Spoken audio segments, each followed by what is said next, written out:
Happy Saturday. Today I have Trey Colbeck in the house from the Canadian Football Countdown podcast. How's it going, Trey? Fantastic, man. Saturdays, man. I love Saturdays. It's great. Great day. I'm not a big hockey guy, but tons of hockey up in Canada. UFC is usually on Saturdays. Lots going on. In the summertime, you got baseball. Saturday's a beautiful day. Sunday, yep. I'm not a big religious guy, but Sundays is sitting on the couch, maybe doing nothing, maybe go to church. But Saturdays, there's just so much going on. I love it. Yep. Agreed. It's always a nice break from the week, whether you want to go into something else or take your time off. It's cool to kind of recollect. Exactly. So, man, it's good to have you on. You were representing your show today. Great. Mm-hmm. Appreciate the attendance and appearance. I know originally we talked about this. It was planned pretty fast, so I really appreciate you coming on tonight, representing your show and telling us more about it.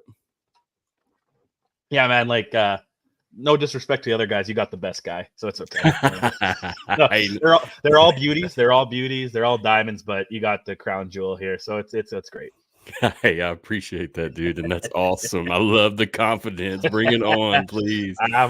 Since I was born, my parents said I'm the cockiest SOB they've ever met, so I got to keep it going. Hey, confidence is needed, man. Yeah. When I met my girlfriend even had to say, when we first met, I thought you were how is one guy this confident all the time? And now she knows me, it's a little different. Well, it's good to have you, bro. Seriously. I've watched a few of y'all shows, and I'm not too in depth with Canadian football myself just because I have so much other stuff going. Of course. It's really good to have a group of guys that are real people that follow these leagues and keep up with the updates. So your show is a really good show for people like me that, we just want to find out what's going on. Oh, yeah. We're always happy to have new fans and love it. Football's football to me for the most part, right? As long as you're not whatever they do in Australia. I mean, that's still football to them, but in soccer, but football, American football or Canadian football, gridiron football, that's the good word, is football to me. So. Yes, sir. Agreed. I say alternative football, but to me, that just means, it's not the mainstream. It's not NFL. It's anything but college. NFL and college, pretty much. Yeah, I get that. Yeah. A lot of people like to exchange spring football in there, but I'm a little iffy about that term at this point. We're going to hit on that a little bit there later on as well. But let's get on into it, dude. So, with you being the one coming on the show today, I want to just get to know you a bit. So tell me more about you. Describe yourself, your background, what you do. Yeah, well, yeah. As a football fan, been a football fan since I can remember. CFLs distinctly, because back when you're a kid, you don't realize the difference, right? You just see football on TV. I'm trying to explain to my kids now how the Super Bowl isn't what the Bombers can play for, right? And it's a tough thing for them to understand. But yeah, as long as I can remember, been a Blue Bomber fan mostly. That's Winnipeg, the home where I'm from, pretty much, and lifelong, all my family Blue Bomber fans. I didn't grow up in Winnipeg, but every birthday I asked for Blue Bomber tickets. As a kid, wanted to be a Blue Bomber. That's all I was. I think I went to Halloween one year as a Blue Bomber. As a normal kid. And as I grew up, more and more. But then I moved to Winnipeg as a grown up, and season tickets, and more. Just when you grow up and you realize more and more things, I was like, dang, this league's cool, coast to coast, right? And that's kind of my football background. Played a little bit in high school. Nothing crazy. Our high school in Canada, it's in rural Manitoba, isn't quite. We played 9-man, I think it was, or something like that. It wasn't top edge, but on that topic, let me ask you quickly: do they follow the CFL rules in high school as well? Here they do. Most provinces, yes. I believe Ontario is 4 downs now. Ontario and I can't remember. There's a couple provinces or a couple different leagues in different provinces that are 4 downs. I think the higher up ones where maybe the talent is more NFL caliber, they might go 4 downs. But yeah, a lot of places it's 3. I think Winnipeg is 3. Understood. And college is 3. Our university up here is 3. So gotcha. Had to ask. I was curious about that. Yeah. Other than that, 9-man. That was the only real difference. We had 9 guys on the field instead of the 12, which we'll talk about later. While we have 12 up here. So sounds good. And I give a quick recap on the other guys. I wrote it down for this. We got Ryan, the main guy. He's which is actually funny. Out of the 4 of us, he's the only one that doesn't have any schooling or background in media, but he's the main guy. He does most of the interviews and most of the stuff, and he like Boy Scouts, I call him the den mother. He keeps the rest of me, Adam, and Ryan, or me, Adam, and Mike are fighting. Ryan's like, "Hey guys, we're already at an hour and a half. We got to get this wrapped up." So that's what I love. But I'm also convinced he's a big numbers guy, big fantasy football. I've kind of slowly got him to get into the betting side. He loves numbers. I don't understand the computers. He says he makes these trackers. He makes these fantasy stats. And I'm like, okay, cool. Like, I'm just convinced he's that guy that makes all those cool inventions on James Bond. Like, that's his job. But yeah. And Seems very intelligent. Weird guy, like, respectfully, kind of looks a little nerd. He's got the glasses. He works from home. But then he's like 6'4". He's like a skyscraper. I was like, when I first met him, I was like, geez, man. Like, I'm a tall guy at 6'1", I thought. But no. Ryan's up there, and he's that. So him, Mike, the other co-founder of our show, he's more of a hockey guy. I think he does.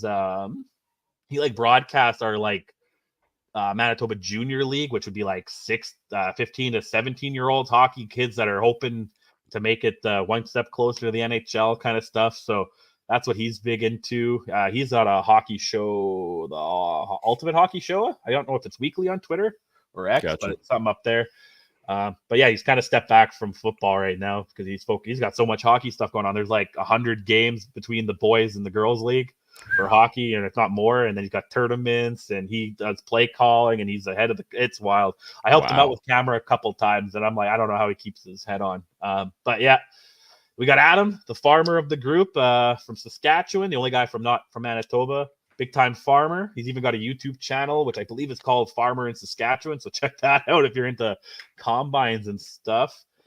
He also coaches Saskatchewan senior hockey, which is a guy I think it's a kind of a step above beer league, but it's not exactly big time. What do we call it? The unofficial official hockey team of the Canadian Football Countdown, the Theodore Buffaloes. So that's why he couldn't make it today. They got playoffs going, and I don't know if you've ever seen it. There's a show called Letterkenny. Yeah. Okay, and I've never actually seen the spin-off Shoresy yet, but I just imagine that Adam is like that's it. That's his life right now with hockey, pretty much. Busy man. Yeah, he is a busy guy too. At the summertime, he's I don't even know, harvesting and all this. And then he texts me, "Hey, do you want to play Farm Simulator?" And I'm like, you'd think he'd have enough, man. Like all the time. Dude, I was going to bring that up, but I didn't want to like offend anybody. But that's it was on my brain. It was free on PlayStation Plus or whatever. So I downloaded it, and Adam's like, "You play that?" And I was like, "Man, I just tried it out. It's so cool." And he's been bugging me whenever we have a quiet week. We want to live stream it because we've been doing some Madden and UFC video game live streaming for the show, but we haven't quite get to the Farm Simulator yet. We haven't had a demand. When you get bored with that, you got to switch to the Power Washing Simulator. I've heard that game's pretty killer, man. I've heard that's pretty awesome. Yeah. And me, I'm Trey. My main 9 to 5 is horse racing journalist. I work for a website, harnesslink.com, which is very interesting. It's based out of New Zealand, actually, and they have contributors, New Zealand, Australia, Europe, America, and Canada.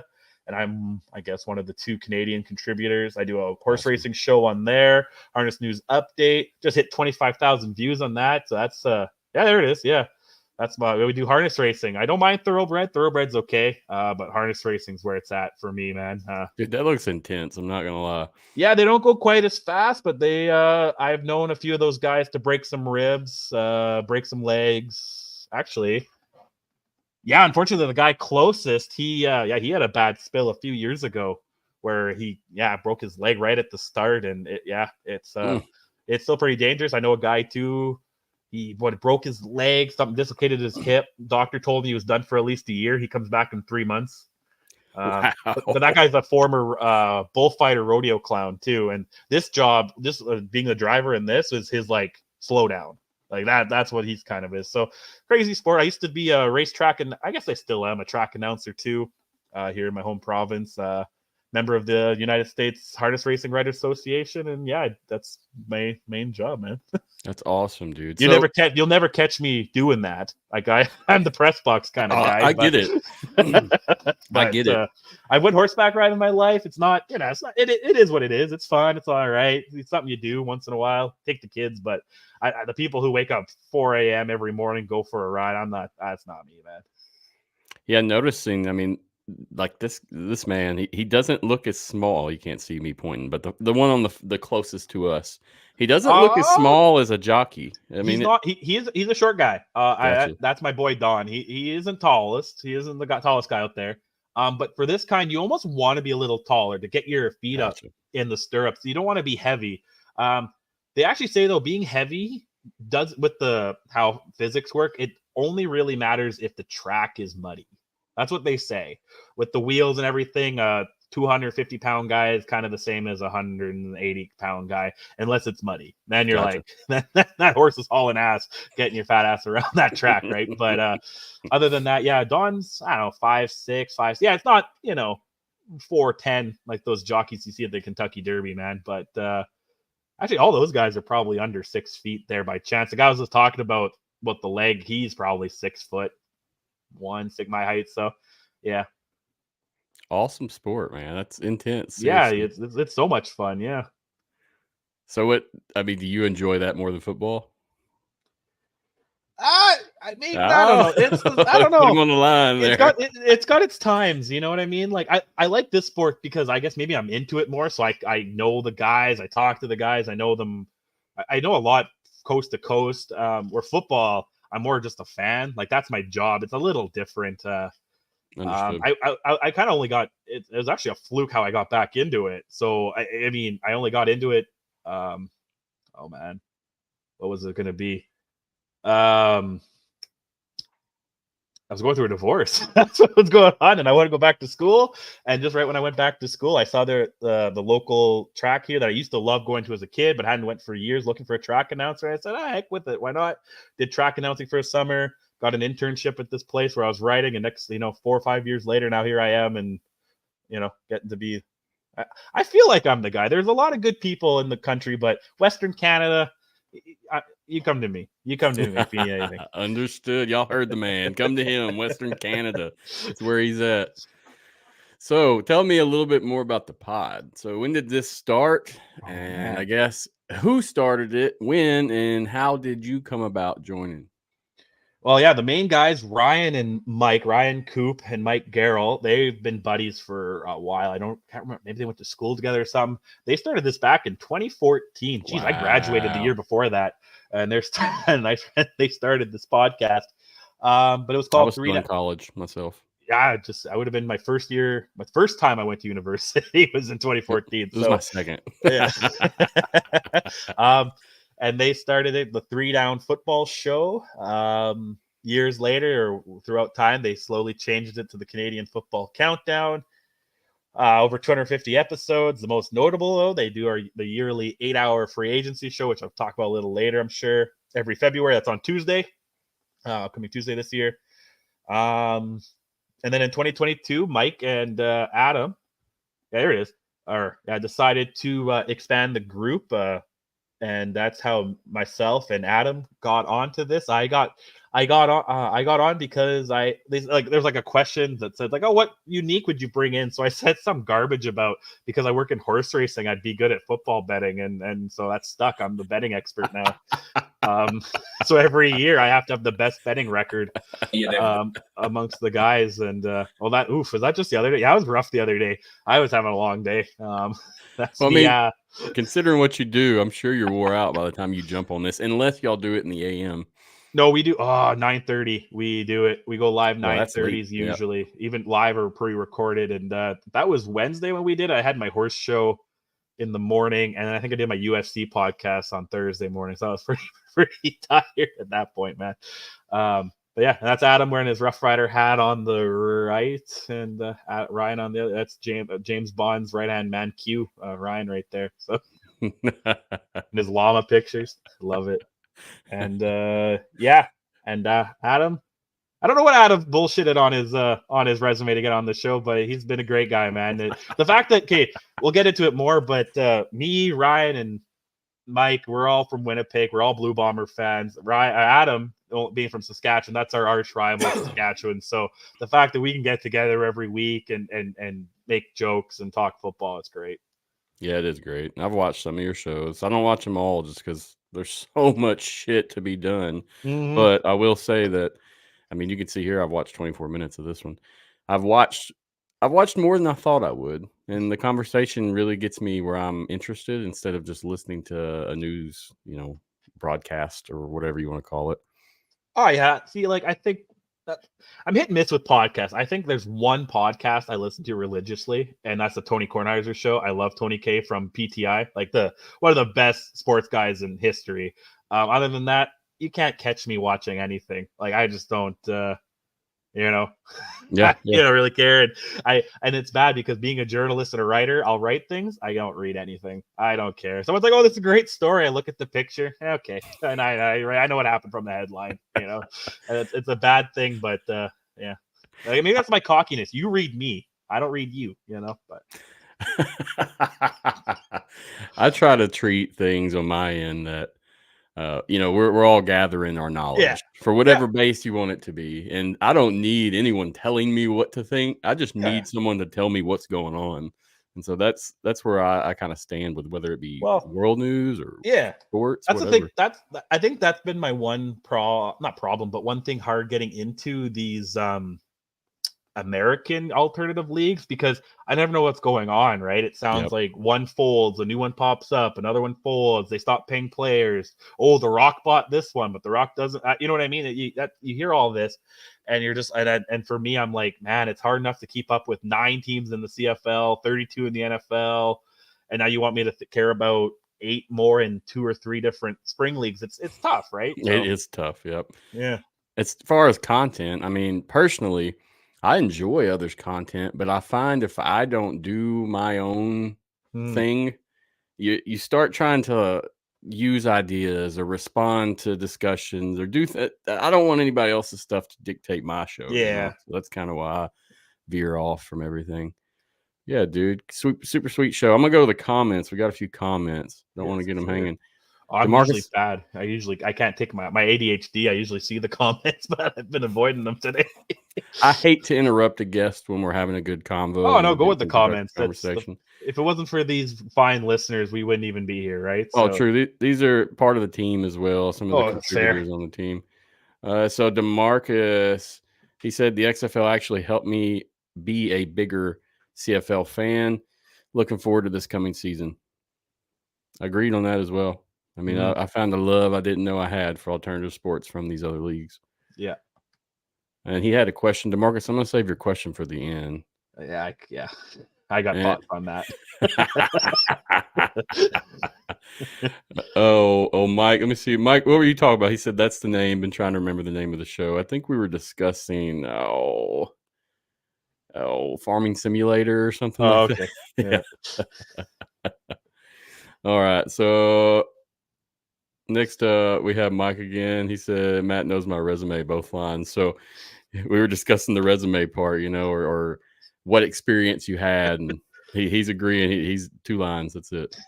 I asked Mike. I hate making resumes. When we started, like when I first started building my website, I asked all the contributors I had at that time. There were only 6 or 7. Like, hey, can I get a write-up of everybody, 3 or 4 sentences, and I'm going to put you on the site. Send me a picture, send me a write-up. I'll put you on the site. Mike's like, I'm not doing that. No. Respect to you, sir. No worries. Yeah. Oh, Michael, what's up, Mike? Mike does Player 54 podcast. Michael, I appreciate you listening tonight. He said, looking forward to checking this CFL show out. Yeah, they're great guys, man. I think you'd enjoy the conversation as well, especially the live combo. Yeah, we're going to get back in the live here. It's just tough. I get off season. It's tough. We pre-record. Ryan's got a newborn. I got kids. Adam's hockey and stuff. So sometimes we don't even record till 10 o'clock at night, and then we just post it first thing in the morning. But season time, we go live usually, and it's a good time. And we'll do the same thing. Throw your comments in, and we'll try to help if there's any fans here that want to come check it out, Seriously, I'll be watching come CFL season because I don't plan on covering that personally or doing a show on it or anything. So I'll be there. But I'll tell you, it's cool that you're getting some more engagement from, some other entities other than just the Canada crowd. Brahma Bulletin, he's another contributor. He said, very excited to have you guys as part of the AFN family. Don't know much about the CFL, but I'm sure after watching y'all, I'll be an expert. Yeah, I think you would too, dude. And I think Brahma Bulletin, you'd especially enjoy the way they talk. It's a good time. Oh, and Mike G responded. He said, Letterkenny. That's what it was. Great. Yeah, man. Let's roll on. So you got your show. It's a sweet show. What's some of your goals when covering the CFL? What do you guys really try to hit on or not hit on? What's kind of your jam? My biggest thing, and I think for the most part, is we try to hit all 9 teams, right? Even though we cheer for, the 4 of us cheer for 2 teams that are a 6-hour drive from each other. We try to go coast to coast. I think we do. We've been told we do a pretty good job. At times everyone turns into a homer, but honestly, I find for sure myself from the Blue Bombers and Adam on the Rough Riders, we're the biggest critics. So, we hate on our own teams just as much as we hate on the other 8. So It's pretty fair. Ryan is the most honest guy you'd meet. Like I could never imagine him like stealing something. He won't jaywalk. He puts all his recycling in the right place because he honest to God would just be like, hey, the Bombers didn't do it. Like he wants everything to be fair, fun, and collected. Mike, if you watch it, he doesn't come on as much anymore, but he's a fun guy. I love Mike. He just he gets a little homery, but whatever. He's a Leafs fan and he's a Dallas Cowboys fan. So that tells you what that says enough about. Okay, I see. we should have some Dallas fans listening right now. I know Mike G's a Dallas fan. Yeah, but I love Mike. But you just again, he's a great media guy. Like he does a fantastic job with his hockey and stuff. So we try to cover everything. But I feel like for most time we spend on it, and the thing that our fans want the most is fantasy and betting, right? That is where it all is. And fantasy, not quite where it should be in the CFL right now, but there's a demand for it, right? Because we see what our friends down south, like NFL, how many is there? Like 10, 20 different apps you could use, if not more. A lot. And some, like I know myself, I'm in 3 or 4 NFL leagues every year, and it's it's a big demand, and but it's tough with 9 teams, and some weeks only 6 play with buys and stuff. So fantasy gets a little tight, but makes it work. In betting, betting. How often can you watch TV without a betting commercial? Like, how many times have we seen Gronk and FanDuel and that stupid kick? Like, you know what I mean? That's all you see. So you guys get those too, huh? Yeah, we do get those too. And it really took off up here. We single game betting only got legalized a year or 2 ago. We could always do parlays, but single game betting, and once that got legalized in Canada, everything just took off for all sports, right? So yeah. So that's what Go ahead. I'm sorry. I don't remember what I was gonna say. You're like me. I do the same stuff. Yeah. I was just spying. In terms of your apps, so you guys don't have ESPN or like a legitimate, big 3 or 4 app for not for CFL. No, we have those up here, but that's only other sports, Understood. Right? But everything CFL is just based off the CFL's website. Understood. So they update stats pretty regularly during the season. At least you're honest. There's hiccups. There was a stats issue to speak. They did a whole system reboot this year, and it probably took until I don't even know week 5 or 6 before stats were somewhat normal, where you could just you type in Google, you say what's the score of this game, it wouldn't even be accessible. Like Google couldn't for whatever reason they weren't sharing their, I don't know the computer term, but sharing their accessibility, the key or whatever for others to access it, including the fantasy. And sometimes there's the same player up twice. There's stupid little things that are going to happen in the league. That's not the big 4, right? And stuff. So that was my question. I was curious. Yeah. So you guys do a lot of betting and fantasy coverage. What other goals do you have? I know, so Tuesday you're doing the free agent roundup. I mean, tell us more about that. What's that entail? Yeah, so was it 9 a.m. Central Time till about 5 p.m. Central Time? We're going to be live covering. This year it's a little weird. a lot of things have been done beforehand, because there's this legal tampering window. So a lot of that has been, a lot of players have been doing handshakes with the team, so all the news has come out. So on Tuesday we don't have a tons about going over, but yeah, and I think we got about 9 or 10 guests or something like that lined up throughout the day, different podcast people. I believe we got some play-by-play of some teams. Yeah, for a few different people. So again, if for the people who want to check out CFL, 8 hours is a long time. I get that, but maybe break it up into, half an hour bits, interview bits over the next couple of weeks or something, and you'll learn a lot. And yeah, it's the big money maker. It's like probably the most viewed video is our last year's, and so yeah. That's awesome, man. I mean, I'm excited for it. I've seen some of the guests that you guys have put out, and it looks really cool. Seriously. I know when we talked, I was trying to get you guys on before that period to try to advertise you a little bit. So hopefully we will get you some more people watching. That was good. I love it. So any other goals before we move forward? Just to all be friends at the end of the year. That's about it, man. I like it. I'm the same. Exactly. Yeah, just and make sure we keep it fun. And for the most part, we have a Discord channel too, and a lot of people talking there, and it's very fun. And maybe you get this too. Like, it's weird kind of having fans. Yeah. Oh, there's my alarm going off. You know what I mean? And one guy, one of our fans, he says his kids even kind of watching us argue and stuff. And I'm like, man, we got kids watching this show, man. Like, I'm hitting my pen and swearing, and there's kids watching this. You could have told me that, but yeah, it's fun. It's weird, and we just want to keep look at the fun. Crap happens in every league. We talk about suspension sometimes. We talk about the league messing up, but at the end of the day, we want the league to succeed, because it's, regardless of the sport, I'm sure you have this sometimes with minor league baseball, minor league this. It's cool to have a team, you know what I mean, in your city. It doesn't matter if they're NFL, doesn't matter if they're AA, right? In baseball, as long as you have a team in your city. And Winnipeg was blessed. We have so many sports now, so it's nice to have everything. What you say and what your approach there, it's very similar in what I try to do with my podcast. In terms of the network, that's kind of why I started the network, was just to get everybody together so we could all be friends and share content. And that's kind of what I intend to do with everything as well. Yeah. Very similar. So let's go back to the comments, see what we got. Michael Lathrop said, pitter patter. Then XFL Mike G come in. He said, first time I bumped into Trey on Facebook, I asked him if we knew we had a partner that covered the CFL. I thought I saw this exchange. I wish that was great. I just I couldn't tell if he was no tone on text and snap and that. I'm like, is he messing with me? Like, is he putting it for everybody else? I'm like, I get it. And I was like, and then I had to watch how I say it, because I don't want to come off as a dick back. Or I'm like, oh, yeah, that's my show, bro. Like, I know. Like, yeah. I love it. I mean, we've got so many partners and contributors now. It's hard to keep up unless you're me and doing the whole website and contacting everybody.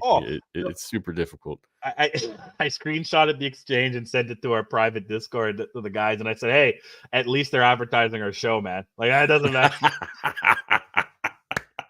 At least it was a quick response. They advertised it. We're the only CFL show on the website right now. Like, we got it, man. You are the CFL guys, in our opinion. So keep doing what you're doing. I've got a list of partners here, and then we've got 15 contributors as well, not counting me.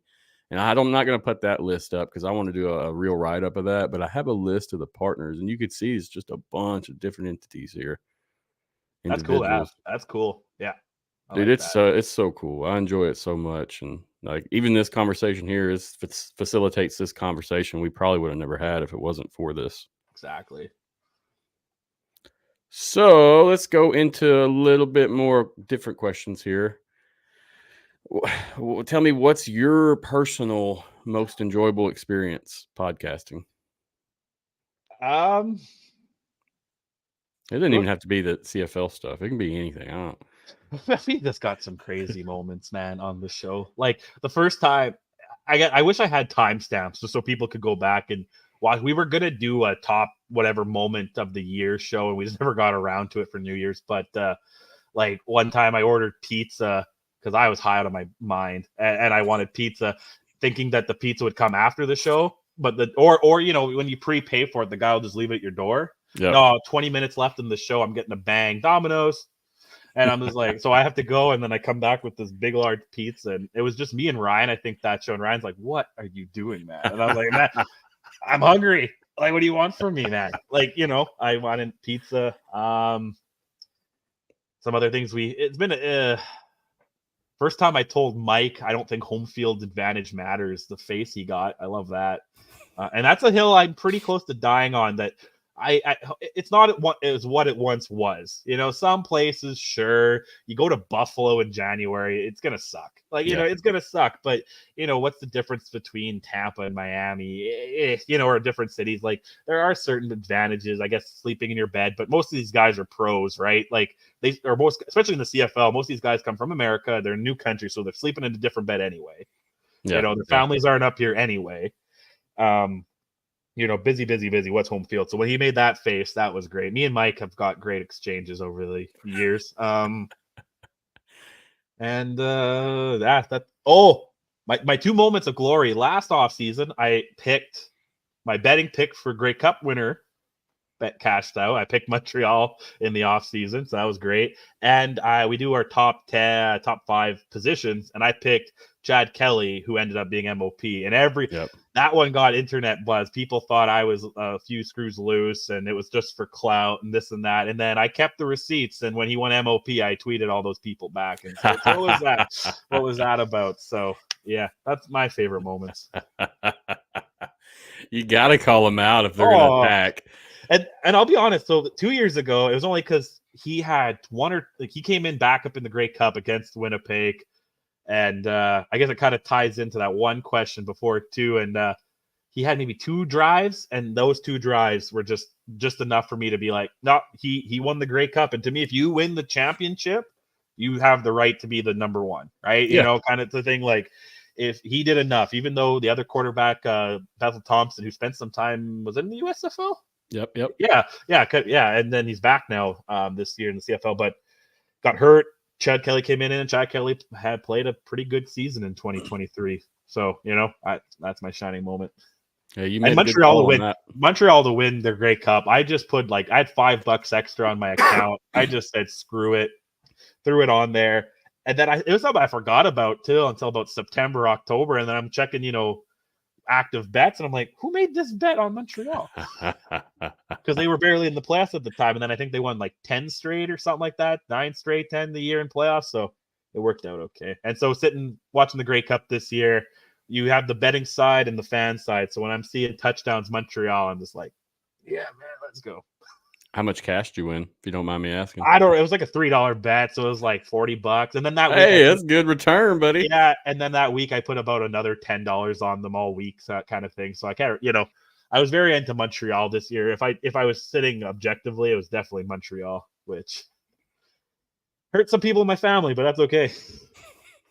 I mean, if you're going to speak from an objective mind point, you're going to have to let go of some of the fandom. There's just no way around it. I'll tell. I've said it on our podcast. So this year's pick, $5 on the Saskatchewan Roughriders to win the Grey Cup would be $75 at this point. So that's my off-season bet. So they got some big additions and stuff. So we could, and if you want to hear it, we'll talk about that on Tuesday for sure. Yeah. Look forward to it, man. And hey, good luck. I hope you win it again, sir. Win's a win, man. Doesn't matter what. Doesn't matter, man. What's your? So you've already told me your favorite CFL team, so just skip that. What about American stuff? What do you keep up with over here? Me personally, it's whoever's on my fantasy team and whoever part is my parlay. Right, that's about it. Right, for me, Ryan's the same way. He's not a better, but fantasy. Adams of Cleveland Browns and Mike's Dallas Cowboys. How about that, boys? Yeah, Gotcha. Yeah, pretty cool. At least to know that you guys pay attention as well. Yeah, Ryan's been the newest one. The rest of us have been NFL forever. Ryan, we got him into it kind of around when me and Adam joined the podcast. He's like, well, since everyone else is, and then he's a fantasy, like I said, fantasy nerd. So once he found out fantasy down there is even better, it was game over for him, right? So, and he thinks red zone's the greatest invention in the history of sports, which I don't disagree with. It's amazing. I love. You don't like red zone? I love used to red like zone. it. I don't like it anymore. I love red zone, and I like Sunday Ticket much better last year. That's fair, but just having the jumping around sports and like that, we where you can't have that. We like in the CFL obviously, and no other sport really has mimicked it. Hockey tried it this year. I think the NHL tried it this year, and I don't really watch hockey, which is I'm surprised. Weird. I figured you'd be a hockey guy. I don't mind it. I'm more of a summer sport. My winter sport's curling, man. That's a whole other podcast. I could talk hours about curling too. Yeah, man. Dude, I don't know nothing about that. Not a clue. That's where they throw the thing on the ice and it slides, right? And lands in the target zone. Yeah. You take the brooms and sweep the shit out of it. Yeah, and you'd be surprised how much that actually changes things. Hey, I don't doubt it. I just never paid any attention. Yeah. It's like we talked about. I mean, previous, it's like you can only do so much with these leagues. It's so much your brain has the capacity to keep up with. Exactly. So I'm glad we got through that. Let's get I got a couple tougher questions for you before we hop off air. And good interview, by the way. We're timing it out perfect. It's great.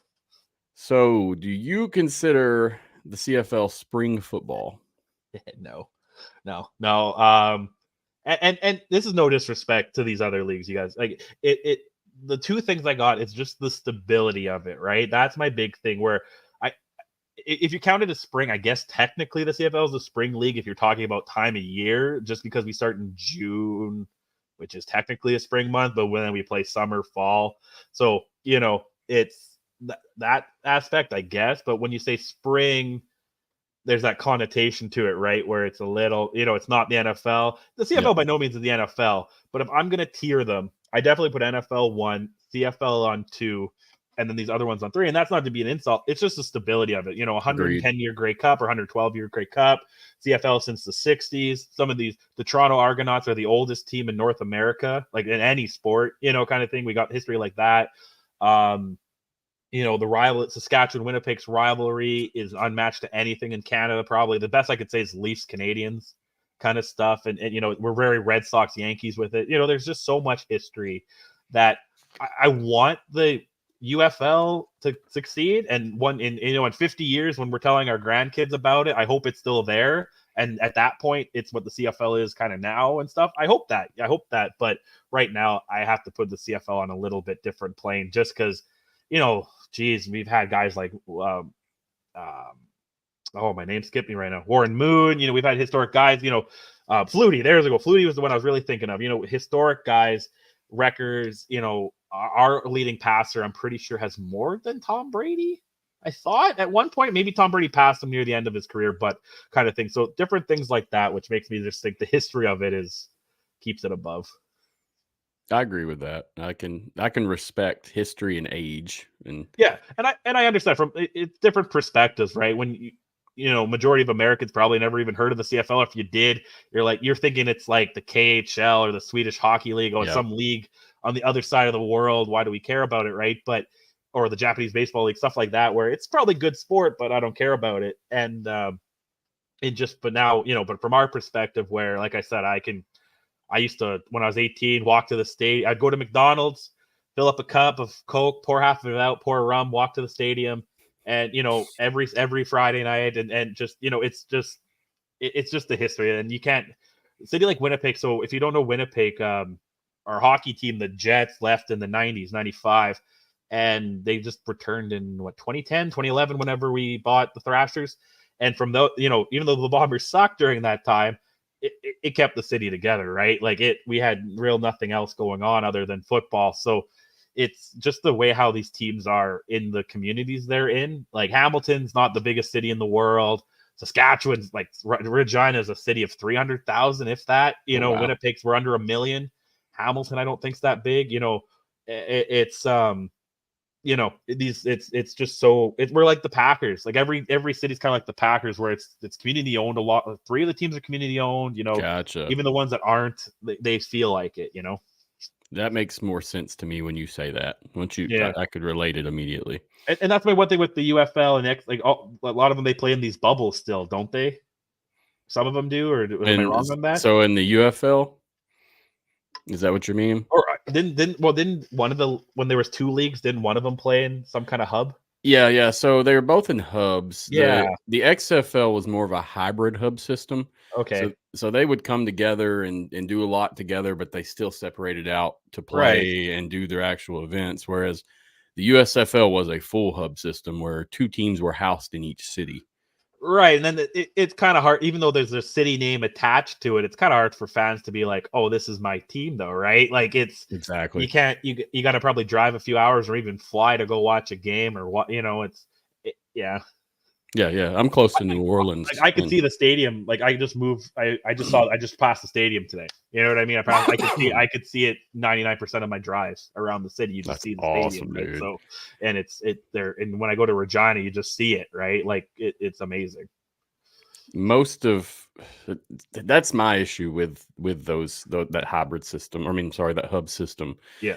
I thought the football was good. I have no problem with it, and hope I don't piss anybody off by saying that. But that's why fans didn't really want to come for the most part. Right. The attendance was better for the XFL just because that city had that team, and that was that city's team. And I think this year you're going to see a much different change of pace though with the UFL.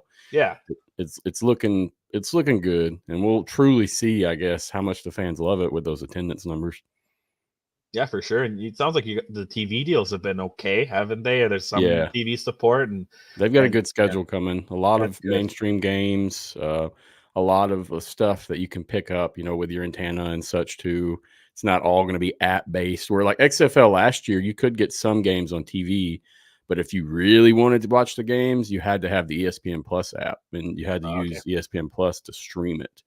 And that was pain. I kept seeing it because we have TSN and they have ESPN stuff, so I have TSN Plus. So like that's how I watched my 20 minutes of the XFL last year, is because it was on TSN. But I mean, TSN didn't overly advertise it because it's but it was there. That's cool that they reviewed it though. Seriously. Let me go into some comments real quick. Yeah. Okay, David Burns. He said, watching from Cedar Hill, Texas. I went to Mardi Gras last night, and my voice is shot. I'm scratchy, throat hurting. That happens. But yeah, thank you for watching, David. Appreciate you, man. XFL Mike G said, "Don't get me started on pizza stories and podcasts." Does he have his own, I guess, or what? Maybe he's talking about the conspiracy theories that are out there. Oh, okay. Yeah. Is he one of those guys? No. There's no telling. He'll tell us. He's listening. Okay, yeah. KJ Disciple, Coke and rum, man. Respect it. When I was a more heavy drinker, that's all I drank, man. I've been good. A couple beers on certain days now, kind of guy. When you get older, it's like 3 beers and you're hungover. Like I can't do it anymore. Yeah, I'm right there with you. I have to drink like clear liquor, or I'm hungover. That's true too. I mean, yeah, beer. I get so tired after beers, like 3 or 4 beers. I'm just like, I'm so ready for bed. But if I do hard liquor, then I'm just ready to party all night. And I'm like, there's nowhere for me to go. Yeah, I look like a pregnant lady too when I drink beer. Stomach just pooches out. Oh yeah, I hear that. Oh, XFL Mike G said there has to be a reason to commit emotionally to a team. Yeah, I agree with that, dude. You got to have some love for it. You got to connect emotionally to the league itself, whether you have a team or not. Yeah. All right. And then right here, XFL Mike G said, Julian? ? What are you talking about, Mike G? Tell me what you mean by that. He'll fill us in just a second. Okay, so my last big question, and I figured you were going to spend some time on this one. I hope you reviewed. I did. I had to remember them all. Sometimes I forget them.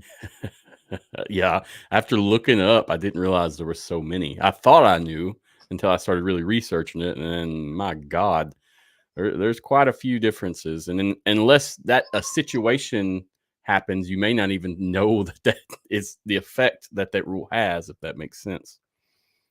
Yeah, exactly. So let's go with compare the differences between American football and Canadian football, and hit hit the big boys and try to explain as you go and do the best you can. But guys at home, if you listen and you're confused, there's a lot of resources online to figure this out. I promise. There's even a couple rules that we scratch our heads for too. There's a new one that not new one, but a couple that have been exploited in the last year or two that we're like, what the heck is this? But we'll start the big ones. The first one you'll notice, first drive, we have only 3 downs instead of 4. You're gonna be like, why are they punting on 3rd down? No, that's just what we do.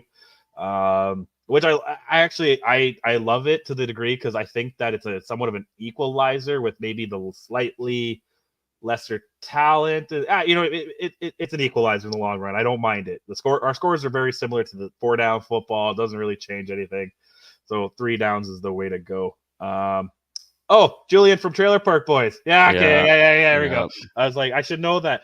Longest time, didn't know that was Canadian show myself. So what? Even I knew that, dude. I learned that when I was 19, I think. I love Canada after I watched that show. Oh, I didn't even know it was Canadian. And I'm watching the first episode, and there's a guy in a moped. He's got a Nova Scotia flag. And I'm like, why the hell does this guy got a Nova Scotia flag? And then later they're like, oh, we're going down to Halifax. I'm like, this is in Nova Scotia? I didn't know. Anyway, but yeah, that one was on me. But it makes the show makes a heck of a lot more sense after figuring that out. Agreed. Yeah, the downs, 3 downs. It is what it is. And anytime there's talk of adding the 4th one, God, man, like the fans go wild. Like it's the one that I think it's the one hill most fans would die on, if I had to be honest. Wow. They might be able to get rid of some of these other ones. I'll go into one I kind of forgot. We also have a ratio, so you have to have so many Canadians on your roster and on your as listed as starters. I believe it's 20 or 21 out of the 44. Wow. And then we also have an international now, a global player that has to be out there as well. And then so the Bombers for a few years, I think we just lost him, but we had Theatric Hansen from Germany. A lot of teams have an Australian guy punting or something, but Hansen was a defensive line. So something like that. But yeah, the ratio is a big one. I think you have to have at least 7 starters amongst defense and offense. And each coach you designate, like you can have 5 offense and 2 defense. You could do 4 and 3. You could go 7-0 if you really want it, but you have to stay that the whole game. Gotcha.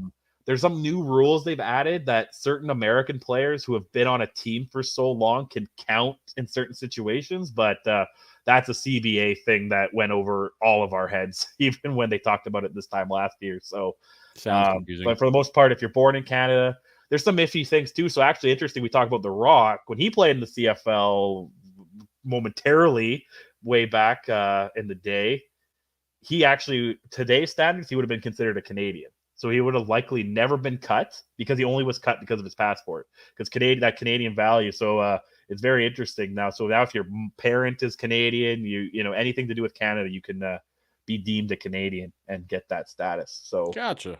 Yeah. Yeah, that's about it. The next one, the clock. We have 4 15-minute quarters, like everything, but it's our play clock. That's the big one. We have a 20-second play clock. It doesn't start right at the end of the play like the NFL does. It starts arbitrarily when the head ref deems the ball's set and everything, for the most part. So, yeah. So, again, that kind of keeps it. So, you could literally have each team could have a possession 3 times within 5 minutes, kind of thing. We see that a lot near the end of the game. In the last 3 or 4 minutes of the game, each team could have the ball 3 or 4 times. We don't have these 9-10 minute drives of Tom Brady milking the clock, right? You don't if you have that, that's wild. Like it's happened, but not a lot. Let's go back to the 3 downs rule. Yeah. And in your opinion, is that there to increase that speed of play, I guess, make it less boring? So. Yeah, because there's a slogan we've always used up here, no lead is safe. Like that last, like you could be up 30-10, at half, and that could go down in a heartbeat. A quick pick, you could punt the ball twice, 3 or 4 times in a quarter, right? And the other team scores. I remember witnessing the Blue Bombers. We were down 14 at the 3-minute mark, and we came back to win it, or 13 and came back to win it, kind of thing. You see that a lot in the CFL, and 3 downs and the clock rule definitely helps with that. Gotcha. And then the clock, 20 seconds. I'll throw this in here too. We have 2 timeouts per. Each team has 2 timeouts for the whole game. Wow. 2. So and I can't remember the challenging rules. I think you get one, and if you win it, you get a second. Something like that. And then if you lose your first one, you lose a timeout. So challenges are very, very iffy. Timeout. The thing with the 20-second clock, though, the timeouts again don't really matter. It's not like the NFL where those 3 timeouts late fourth quarter really matter to get the ball back. If you stop with a minute and 2 left, you stop them, you're getting the ball back still with 60 seconds, right? Gotcha. You know what I mean, kind of thing. So yeah. They're not as valuable as the NFL is, but they come into play, especially with the challenges. Our challenging is a little bit more open too. We have the ability to challenge pass interference for one. I hate it, but it's there. There's also certain rule we learned this year. You can challenge holding, but only on special teams plays. We learned that one. Our Winnipeg coach pulled that one out of his hat. He's a crazy guy, that one, for knowing the rules. And then other than that, it's a classic catch, not catch, fumble, beat in bounds kind of thing, right? That challenging is used for. But we also do have the command center, because we only have one game on at a time. The command center can override certain things too. That's cool. So at some point, certain things. They introduce something to a player get concussion protocol. You're out for 5 plays or whatever until you're deemed fine. It's all for player safety. Go to the field next. This one's another one. You might not notice you'll notice it once you get to midfield. We have 110 yards long, so our midfield's 55, not the 50. We're 65 yards wide, so we're a lot wider than the 53 and a third. Is that 53 and a third? And 20-yard end zones instead of 10. So our end zones are deeper, a lot wider field, longer field. Wow. And our upright position might be weird for you, where the uprights are outside the field goal. Ours are in play. And if the ball hits it, it's a dead ball, throwing or kicking, I believe. So it's you got a little obstacle in your way to deal with it. Most Americans, when you talk CFL, that's what I've heard over my life. Ever since I was young, it's where they have the goalpost on the field. That's the biggest thing that I've heard. Always. Our version of the doink was Western Finals 2019. My Winnipeg Blue Bombers were at Adams, Saskatchewan Roughriders. 6-7 point game like that. Riders were 3rd and inches or 3rd and goal, and their quarterback hits the ball right off the uprights. And it's just the 2 loudest stadiums by hands down, Saskatchewan and Winnipeg's. And Saskatchewan, playoff game in November. It's cold. There's a lot of beer flowing. You could hear a pin drop after that ball hit that, because everyone's just like, oh man, Oh, sorry. Yes, if it hits the upright and goes in, it counts. I just more meant because we can return field goals, which I'll talk about later. And I believe if it hits and goes off, it's dead, I believe.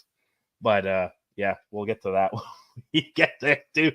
I'm trying to let you, I want to say stuff, but I know go for it. If you have questions, it's just going to confuse the rules, though. We're trying to stick to the rules as we go. Yeah. They kind of melt into each other. Yeah, if you have any questions here, but because the field's wider, we also have 12 players on the field instead of 11. So when we have a crazy loud crowd, instead of saying the 12th man, we are the 13th man up here. So it's definitely interesting. It helps things out. I guess that extra position would be like a receiver on offense and just an extra quarter. I guess you could use it any way depending on your setup, but that's what I was going to ask. It's usually like that. Yeah. We don't really have. Yeah, we don't really have a tight end position in the CFL either. Like, we don't have Travis Kelce's and those kind of guys. We do, but they play out wide. Like, they play receiver mostly. And they're called slot backs, which we'll get to that. Slot backs. The slot back is pretty much the receivers that don't line up on the line. And they have a fun thing we call the waggle, that they get a running start before the ball. As long as they don't pass the line of scrimmage, it's fine. They can start as far back as they want. They have unlimited motion. They can, it's crazy. And so that's just one player, right? Is that an established player that can do that? Or? Any player, any of the so what? There, if you have 5 receivers, right? So you have the 5 offensive linemen and the 2 wideouts that have to be on the line. Any receiver that's not those 2 guys, they get a run start. Interesting. So there's 3 or 4 guys getting a head run start every play. I guess depending on your package. So usually about 3 or 4. That's awesome. I've watched games and seen that before and just like, oh my.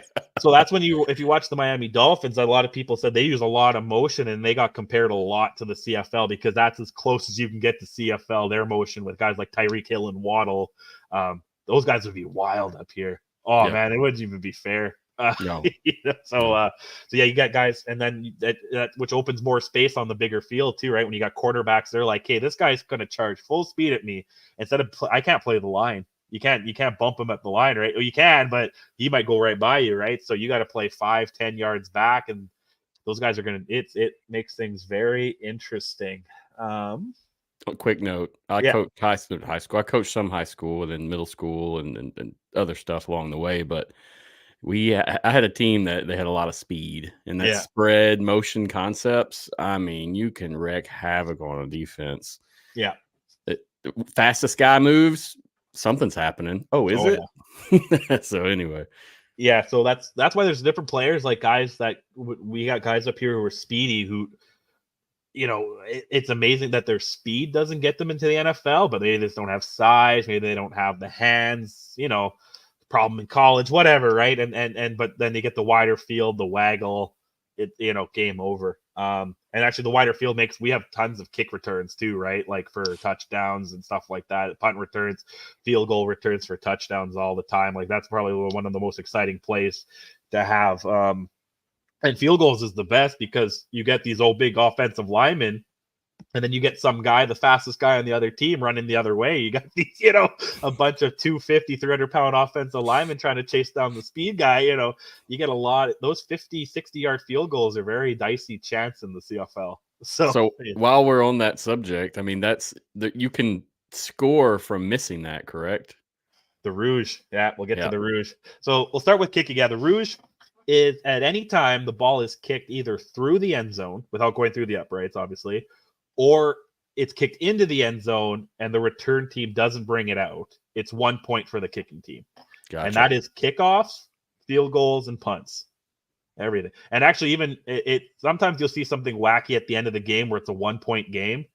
You'll see the guys, they'll throw it out to the receiver and he'll try to punt it through the end zone just to get that 1 point. And if they got it through, it's 1 point. We're going to OT, right? So it's and sometimes there's a couple of historic plays. I'm sure if you YouTubed it or something where the teams kick it back and forth at each other a few times because the other team's like, no, we're getting the ball out of here. We don't want that. Like, I'm deep end zone. I got to get it out. So they'll kick it out, and then the other team kicks it back. It looks like rugby, or something like That's that. That's cool, though. I got to check that out now. My one issue, I don't like the missed point on the field goal. If I'm being completely honest, I would be if the kick returner catches it and doesn't bring it out, by all means, 1 point, fine.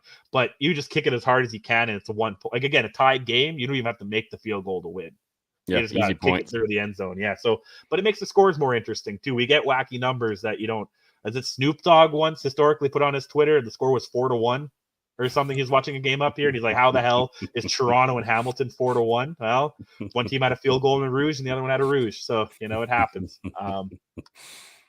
And baseball numbers. Yeah, exactly. Which kind of brings us more into the kicking rules too. We have no fair catch up here.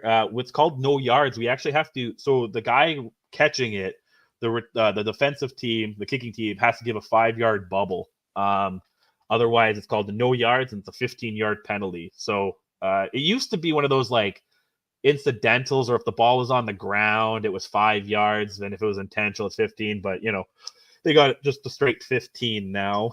And then two more things with the kicking. So every form of kicking, kickoffs, punts, and field goals are all potentially returnable by, like, they're all onside potentially or whatever. So the punter, field goal kicker, and anyone else behind the kicker can return the ball at any time, which got us into this funky rule that apparently in the CFL rule book, as long as you pass the line of scrimmage after punting it, it's a first down. So what it was they would throw it out to the receiver. He'd catch it, punt it to himself, dribble a yard at the first line of scrimmage, hop on it, and that is a first down by our rule book. And that's caused some, what is the rule? Like, what is that? I've seen videos of people talking about this. Yeah, I'm all for if it passes the first down line or 10 yards. Something like the kickoff, because you have to go 10 yards on the kickoff, right? Something like that. If you did that, okay, fine. But when a guy who has got it's 4th and 30 and they're giving him or 3rd and 30 and there's tons of space and it kicks it to himself and it's a first down, it's a little cheesy for me. But other than that, it's great. Our coach, Mike O'Shea, the Winnipeg Blue Bombers head coach, special teams expert. He played everything. He pulled out a trick play a few years ago because I didn't even know field goals were unsideable. He had a player hide on the sideline that looked not really in the field of play, but there's no rule at that time saying he had to check in. So the field goal kicker intentionally squibbed it so he would run and get it. Instead of getting 3, we got the touchdown. They then changed the rule that now players have to come to the huddle and then leave, but he could still do that play. And and then so that's pretty much. And then again, the wider fields, not a rule difference, but kick returns, man. There's some guys in this league that anytime they catch the ball, they got a chance to go deep. And again, which is I get safety, but it's a shame the NFL, it's commercial, kickoff, touchback, commercial, right? And it just slows it down. And another kicking rule, actually, kind of I'll throw this into kicking. So, and they were talking about kind of modifying this year. I haven't heard anything more, but after a touchdown, you kick it off. But after a field goal, the receiving team actually has the choice to get the kickoff or just start at the 40. It used to be the 35, and they just changed it at the 40. The talk was they were talking about doing it for any scoring play, that you could take the chance to do it after a touchdown. Just not, so it would only be kickoffs. Start the game, start the half, and with our 3-minute warning is our warning. So within the 3 minutes of the second and fourth quarter, you have to kick it off because you have to do that for field goals too. But the fans again were like, you're getting rid of our one good thing. But if it's for player safety, and there's something like a 39.1 was the average start position after a kickoff this year. So starting at the 40, is it really any different? But there's some teams, like I said, if you got a guy that's hot running back there, you might just say, screw it, I want this to get kicked to me, right? So yeah, you got that space. They're out. Yeah. I think that's got clock rules. We have 1 foot is a catch instead of the 2. We're more like college, I guess. U.S. college. We have college OT rules, the same kind of that shootout in regular season. Each team gets 2 tries. After that, it's a tie game if the score isn't done. I'm surprised by that one. Every other rule seems real productive to point scoring and offense. That one, I'm surprised it's not just a battle right there. I think again, it probably comes down to player safety. At what point do you call it? Because again, playoffs and Grey Cup, man, it's all night, right? Well, their season's a lot longer too, correct? I think if you count them all together, it's equal. We have 18 games with 3 buys. We put 21 weeks, but our playoffs is shorter, so I think it's about the same amount of weeks as NFL if you want to be technical. But yes, we've had 18 games for a while now. No complaining about it here. 9 teams play 18 games. I don't know how that math works. The team has a bye every week somehow. It's the stupidest thing ever. There's a question that we'll talk about maybe later if we have 2 minutes. We will. Yeah, and yes, we either some team needs to defunct or go to the UFL, or just we need to add a 10th team because this 9 teams is stupid. But I get it. And so we have 2 divisions, East and West. West has 5. You got the BC Lions, Saskatchewan Roughriders, Calgary Stampeders, Edmonton Elks, Winnipeg Blue Bombers. And the East, you got 4, Toronto Argonauts, Montreal LOS, defending Grey Cup champs, Hamilton Tiger Cats, and the Ottawa Red Blacks. So then our playoffs, top 3 each division make it. 3 goes to 2, and the 1 gets the bye, and so forth. One interesting thing, we have a crossover, though. So if the 4th team in either division is better than the 3rd in the other, they get that spot. Better record-wise? Better record, yeah. Gotcha. So a tie goes to the team in the division, but if the other team had a 1 win more, or a tie more, or draw, whatever, they get the spot. So historically, the West Division's been a little stronger in having 5 teams. It's only actually ever been a West team going to the East. An East team has never went to the West yet, but we've never had a West Grey Cup yet. So that can happen, though. It can happen. It can happen. So it was a few years ago. I think it was the first time the West team even won the first game, like the first round, and played in the division finals, and then they lost. But every year, yeah. This was actually the first year in a while that we had 3 teams from each division. The East was a lot better this year, which is good for the league. And then I think that's all I have right now, unless I'm missing something. there's like slight different, like little things with the penalty. Like we call it's procedure instead of delay a game. We don't really have encroachment. We call illegal contact on a receiver instead of defensive holding. Little things like that, but essentially it's all the same. How is your quarterback protection compared to the NFL's? Like, how do they do you have to stay off that QB? NFL, it's really don't hit the QB unless it's absolutely necessary. Don't hit the QB, but I'll give them that. I think it's a little bit more consistent than sometimes what you see in the NFL, where certain guys get certain calls, and it happens here too. But for the most part, the QB. If the ball's clearly out of his hands, like, if you push him, fine. But if you're full blown running through him, it's usually the 15. They have the same running rules.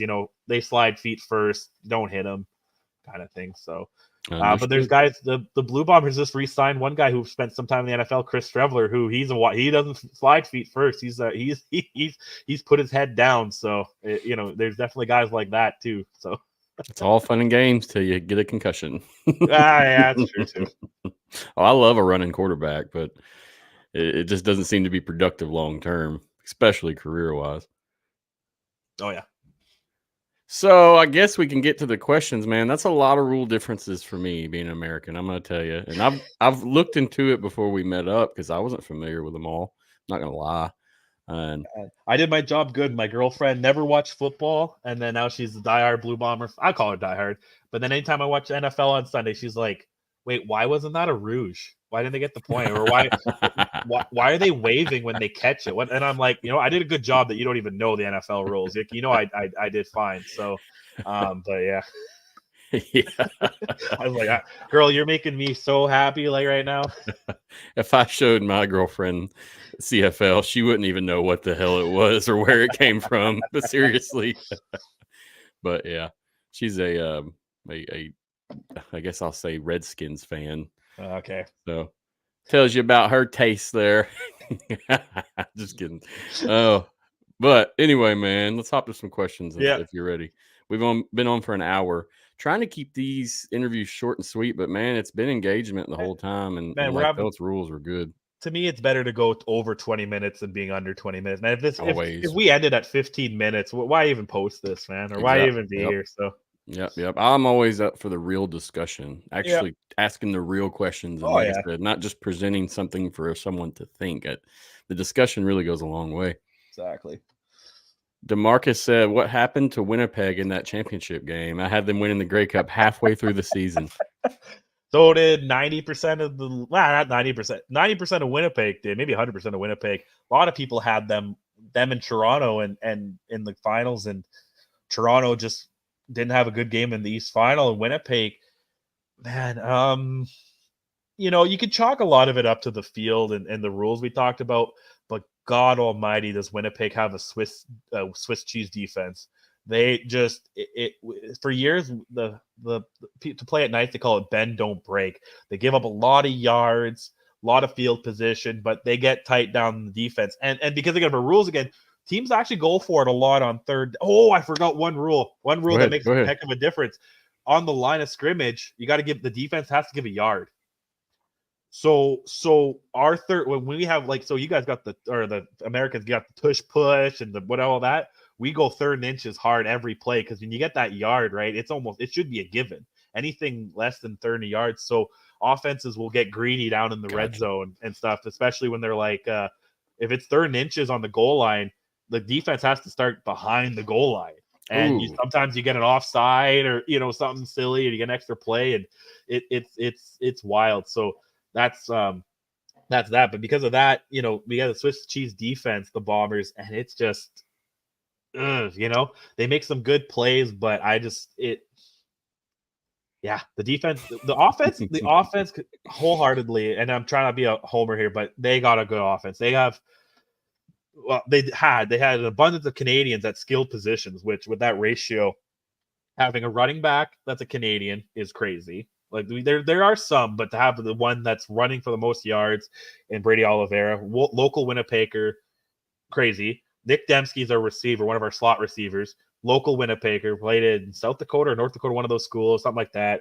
We have Drew Wollartarski. He's one of those fancy Canadians that I said that's not really a Canadian. His mom's Canadian, so he's a receiver too.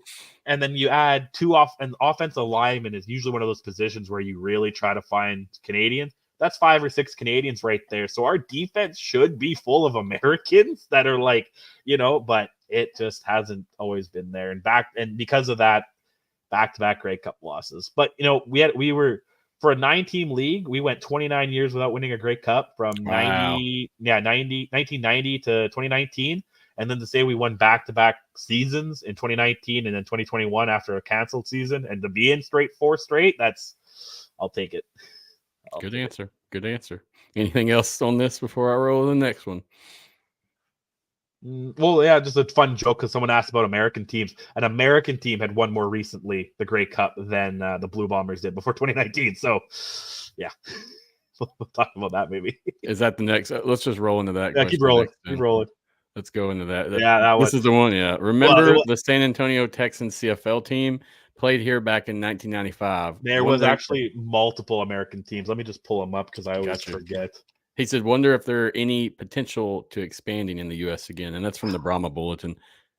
I don't know. The fans definitely don't want it because that 95-96 expansion or whatever it was has been like it's a classified failure from the fan aspect. There was one team that I'll give huge respect for, and that's the Baltimore Stallions. They won the 1995 Grey Cup, and if it probably wasn't for them, I think that's what reintroduced the Ravens.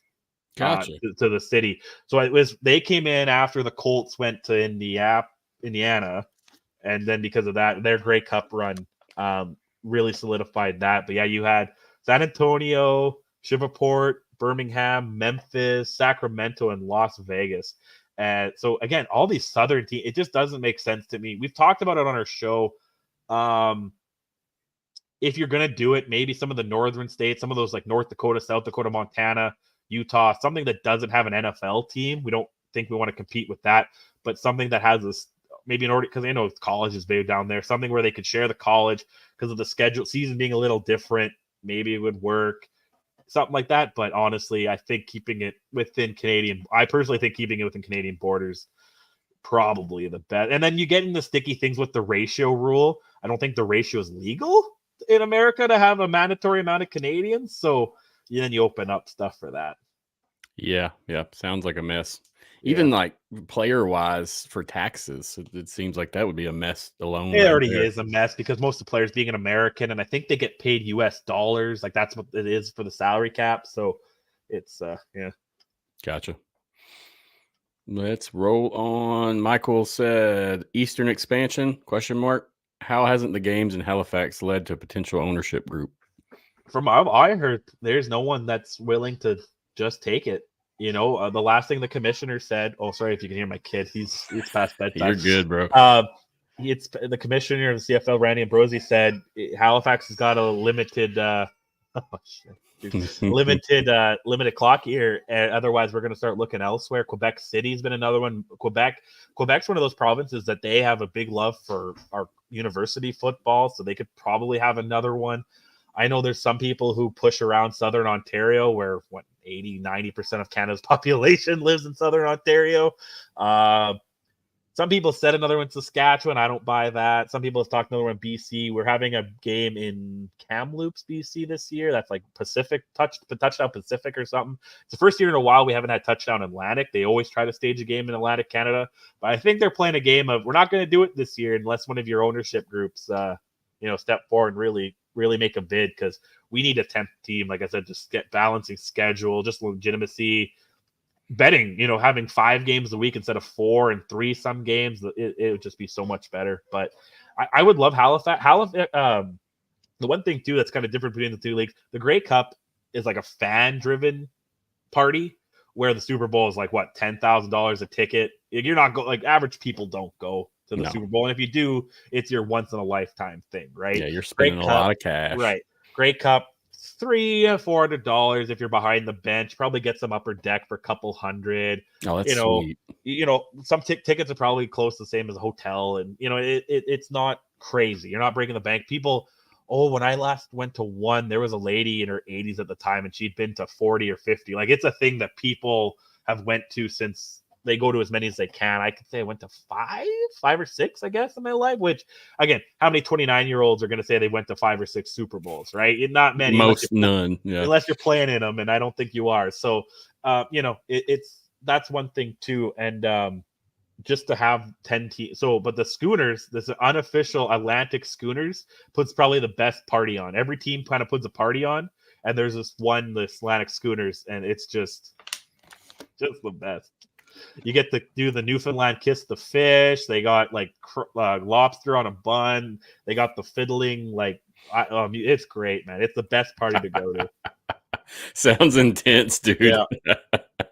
And you're just in a convention center, and every room, every team has a party, and you got to go to the Schooners at some point.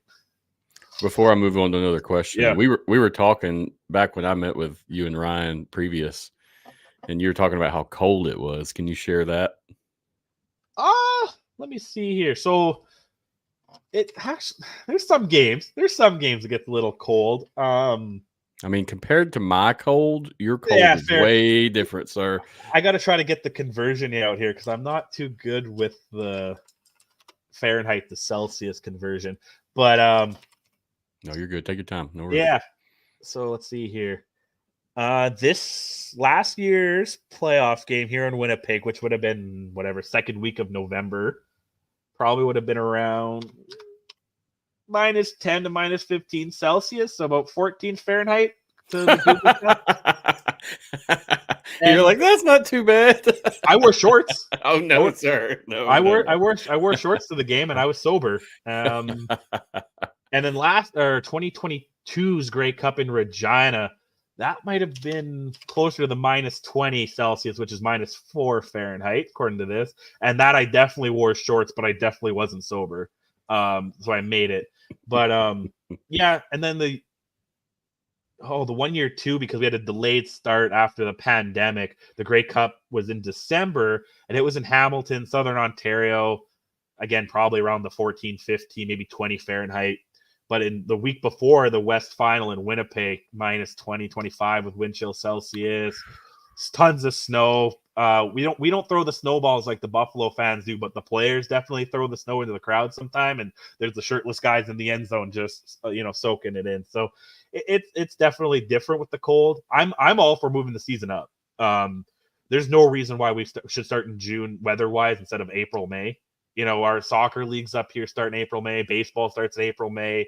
No reason why our football can't start a little earlier. Have Grey Cup maybe first week of November or at least October. But again, they put it in the CBA that they can move it up the season max of 30 days or something. So, but they haven't invoked that yet. Yeah, that we had a spring football season a few years ago with AAF, and it started earlier than what spring football has in the past, in my opinion. Yeah. And that was too cold for me. I think we were talking about at the most, man, 30s maybe. Nothing crazy. Don't get me wrong. Those games in July and there's some games where I'm too hot. You know what I mean? It's 90, 80, 90 degrees. Yeah, like too much. Winnipeg, we have the wildest temperature range. We could be +40 Celsius in the summer. That's my conversion is. What's that? 104 Fahrenheit to Google. But then we could also hit -40, which is -40 Fahrenheit in the winter, right? So we have an 80-degree swing, man, and at times, and with wind chill and with Hudson's Bay and all the crazy weather stuff, we get nipply. But this year's been warm. Like we're back to the negatives now, but we lost all our snow, which is weird to say February. So wow, the groundhog definitely didn't see his shadow. So. But usually it doesn't get cold very often where I'm at in the South at all. You may have a little bit of 40, 50 degree weather, but nothing crazy. But the past couple of years, dude, it's been relentless down here. Hot or cold? Both. Either way, it depends on the season. Climate change is maybe not global warming, but there's some definite climate change. There's definitely some weird weather patterns over the last few years. And we got rain the other day, rain in February here. That doesn't happen. And then it snowed the next day. So it's like snow and February happens, but rain, no. It's been freezing here. I mean, it has. I think at this point it's all passed by, but we had so many freezing days in a row. Man, you would never have days freezing when I was growing up, ever. If you could Yeah. dream of snow, you'll never get it, seriously. But it's interesting to know the difference. And he said you were short. Did you at least have a jacket on when you went? No, I had my jersey, my hoodie, my bunny hug. We call that a bunny hug up here. My hoodie and I just wore my Vans with socks. The old bunny hug, huh? I'm gonna start bunny using hug. that, man. Yeah, it's a Saskatchewan term, man. But I grew up really close to Saskatchewan geography wise. I grew up in a town right in the middle of Winnipeg and Regina, right along the border. So all the Saskatchewan twang is deeply in that. And my bunny hug, I love using that. Where my girlfriend, she's from the other side of the province. She's like, "What the hell is that?" It's interesting to hear your cultures, the difference. It's just the same way here. It's just a different thing, you know. Same stuff. Yeah, I'm from the South, considered what's called country. I use a lot of terms, and it'll have the twang and twang. I worked with a guy once from Texas, man. It was the greatest thing ever. I could barely understand a word he said. It was like plus 80, plus 90, and he was wearing a sweater, like not a sweater, but a long sleeve shirt, because he was like, "It's cold here. This is our weather, and our like, we have like hotter and hot weather. Like that's just 3 seasons. This is like hot." And I'm like, and I'm sitting there like sweating my ass off, and I'm like, I can't do this. But very similar to here from what he was saying. That's what it used to be like, at least. All right, moving on. KJ Disciple said, "Has Alaska ever been considered for having an expansion team, being closer to most teams over the NFL ones?" Not anything official. I've definitely heard some jokes and rumor, like whatever, the funny Twitter pranks, but nothing official. I think it wouldn't. I don't think America would work in general, just because it would throw the ratio off a little bit. So change the whole shape of a team. Yeah, just having to get them in there to live. Yeah, that's true. That's true too. I don't know what it's like up there, but I mean, if I don't know. Yeah, I mean, it's not. I don't know either personally, but I've knew people that were there, over my life, and you've got normal spots, but it's just a lot more barren. There's not as much there. Yeah, right now our most northern team is Edmonton, which is fairly north, Alberta, but nothing crazy. Like it's, yeah. Last question I got right here. Yeah. Thoughts on the ongoing media discussion on Boomer? Say, what's his last name? Say his last name for me so I don't rurally screw I don't even know. I know you're talking about, but I have no idea. Okay, we're just going to say Boomer. Yeah. Boomer CFL comments. I don't know. There's a whole other conversation we can have. There's like this, I don't know what to call them. I call them the CFL Karens of Twitter. Like every league has them. And they're the ones, again, that, you can't change the ratio. If it goes to 4 downs, I'm not watching anymore. You know what I mean? Those people who are like, you can't change, get rid of kicking. I don't care if it's for safety. And just, what are you complaining about? They are up in arms over it, right? And I can understand. I think, again, the American perception is it's definitely a lower level league, but I'm also in the mindset also, if CFL players could play in the NFL, there must be one general manager out of the 32 that'd be smart enough to say, hey, if I honestly, like, look at Carolina, the Panthers, they were trash. So if you honestly thought the best CFL team could beat them, then why doesn't the general manager of the Carolina Panthers go and say to the Winnipeg Blue Bombers, Montreal Alouettes, I'll sign all of you today? Because to me, then you're one step better, right? And to me, there would be one general manager that would have the brains to do that, but they don't. So clearly, would it be a compelling game?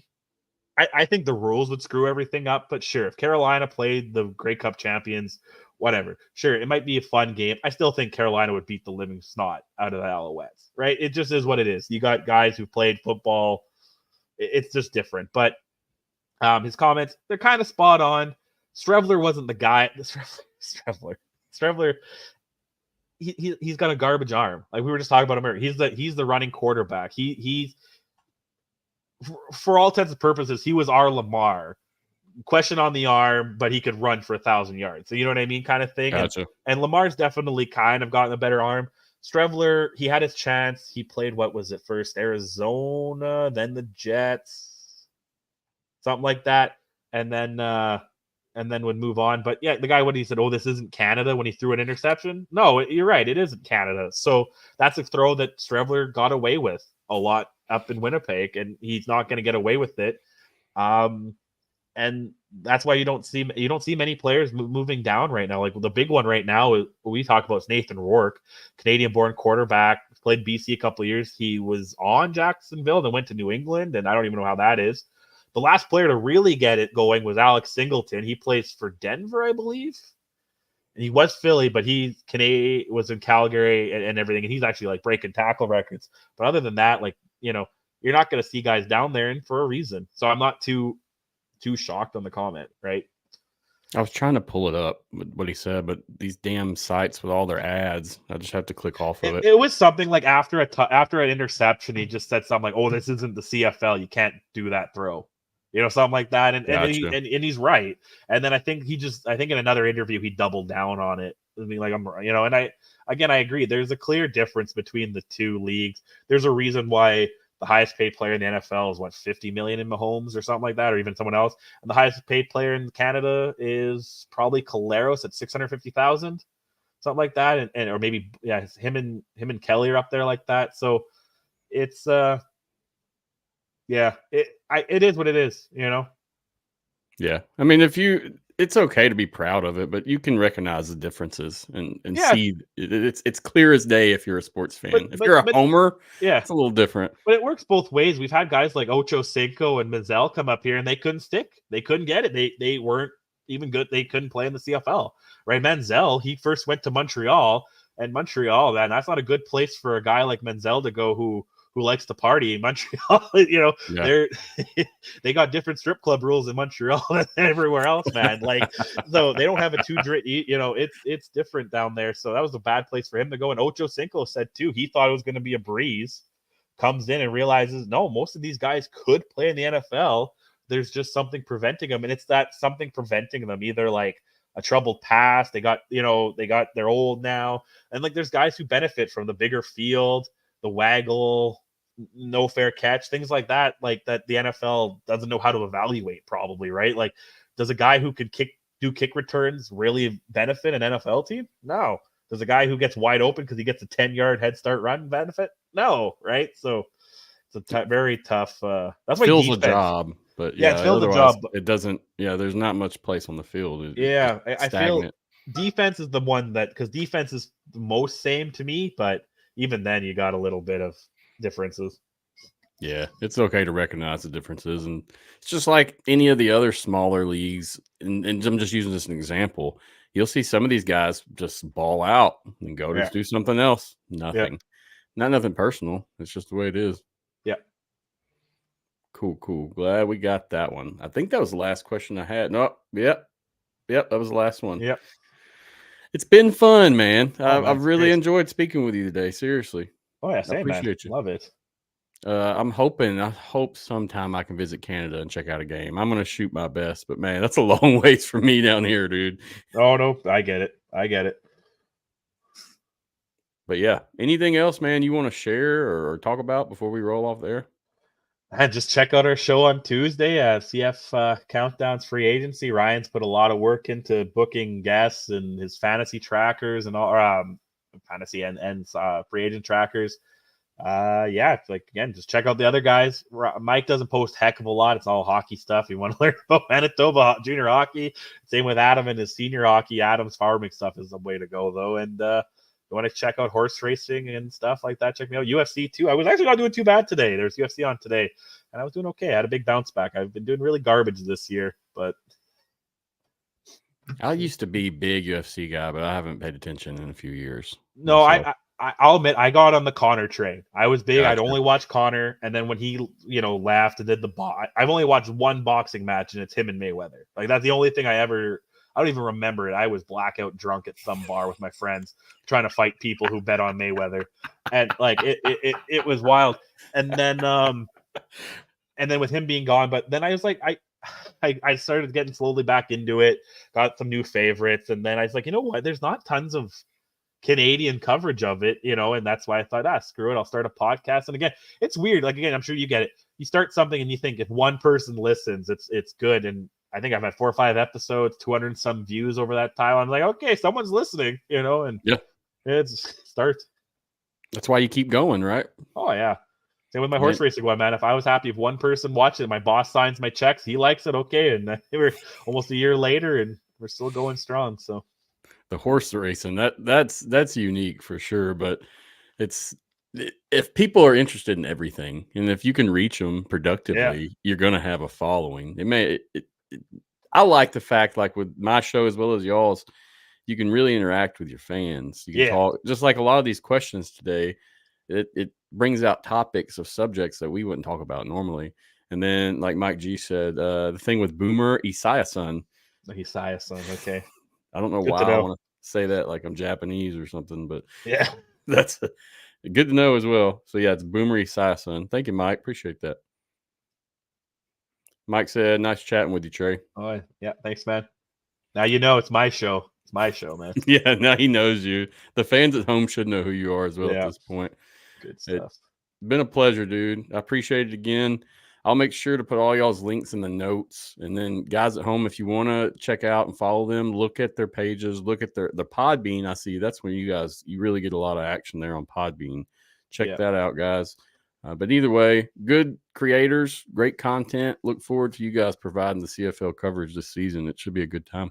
Well, anytime. If you or any of the fans need anything, always reach out, tweet, DM, whatever, man. I'll try my best. Yes, sir. Will do, man. I'm the betting expert, but I wouldn't. We have a saying: "Don't bet the farm." That's all we have. Don't ever bet the farm on anything we say. You gotta bet the farm. You got a problem. But anyway, that's my opinion. But we figured out. We said something about bet the ant farm because they're about $20. That's the biggest as we'll go. Balls to the wall. Yeah. It's been fun, man. Thank you again. Look forward to y'all's content. Check them out Tuesday, guys, live for 8 hours, almost 9. Anything else you want to say for your role, dude? I just hope the 49ers win. I don't want to see Taylor Swift. That's my closing remarks. Bye, everybody. Bye, buddy. Take it easy. Appreciate you. Appreciate that. Good interview, man. I wasn't planning on going this long with the interview series, but this whole conversation has been super productive. Great guy, great group. Check them out, seriously. It's been rolling throughout the show at the bottom, all their socials and such, but I'll make sure to include everything in the notes if you haven't. They're on the AFN website as well as our other partners that I've had flashing at the bottom also. Looking forward to what they do this season. So thanks, guys. Appreciate you greatly. If you watched the episode, thank you for watching. If you're watching after the fact, thank you for watching as well. Trying to get over a little cold here and went to Mardi Gras, so my voice is kind of scratchy. So apologies if I'm coming in and out or whatever. Let's see, we got another comment. Thanks, Brahma Bulletin. Appreciate you watching, man. Seriously. He said, Brahma Bulletin said, great show as always. Thank you, dude. Seriously. Appreciate everybody watching, chatting, attending, interacting. It's a good time, and I love it. Come back Tuesday. We'll have Horns Forward podcast on for the UFL Insiders podcast. It'll be a change of pace. We're going to go more UFL themed, but we should have a good show there. They got a large crew. Should be a good time. So I look forward to that. Come check that out. 7:30 p.m. Central. It'll be live as well. It's live YouTube, Facebook, and Twitter, and then everywhere else it'll be put after that live show. Thanks again for watching. It's always a pleasure. Appreciate UFL Board. Good partners. We do a lot with each other and help each other. So thank you, UFL Board. I appreciate you greatly and everything you do and have done. I think that's it. Oh, thanks to the partners. I appreciate you guys. Every single show that we have. Thank you so much. Oh, that's contributors. Let me take that down. Appreciate you so much. And I appreciate you too, contributors, but I'm working on a few other people. So I'm trying to get them in the fold before I officially release everyone's name and what they do and whatnot. So that's kind of what's going on there. Should have an article written within the next 2 weeks about our team and kind of what we represent and what we hope to do. So check for that on the website as well. If you guys at home are interested in anything, message me.